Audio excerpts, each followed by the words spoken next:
ඔයාගේ වාහනේ විකුණ ගන්නකම් අසහනෙන්ද? ඔයාට වාහනයක් ගන්නකම් අසහනෙන්ද? මෙන්න හොඳම තෝතැන්න රියා අසහනේ YouTube channel එක අදම subscribe කරන්න. අද මම කියන්න යන්නේ Audi A6 වර්ගයේ කාර් එකක් පිළිබඳවයි. මේක second hand කාර් එකක්. ඒ වගේම මේක නිෂ්පාදනය කරලා තියෙන්නේ 2000 වර්ෂයේ.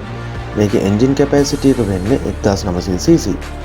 මේක diesel කාර් එකක්. ඒ වගේම මේක manual gear කාර් එකක් වෙනවා. මේ වන විටත් මේ කාර් එක කිලෝමීටර් 1,80,292ක් පමණ ධාවනය කරලා තියෙනවා. මෙහි විකුණුම්කරු විසින් විකුණුම් මිල ලෙස දක්වා තිබෙන්නේ 39,00,000යි. නමුත් මේ වාහනය පරීක්ෂා කිරීමෙන් අනතුරුව මෙම මිලෙහි යම්කිසි සංශෝධනයක් කරගන්න පුළුවන්. ඔයා මේ වීඩියෝ එක බලන වෙලාවෙදිත් මේ කාර් එක විකිණී තියෙන්න පුළුවන්. එහෙම මේ කාර් එක විකිණී තියෙනවා නම් අපි අපේ කමෙන්ට්ස් වල සෝල් ලෙස කමෙන්ට් කරලා තියෙනවා. ඔයා හිතනවා නම් මේක තමයි ඔයාගේ සිහින වාහනය කියලා මේ වීඩියෝ එකේ තියෙනවා මේ වාහනේ ඕනගේ contact number එක. අදම කතා කරලා එතම ගිහින් බලන්න.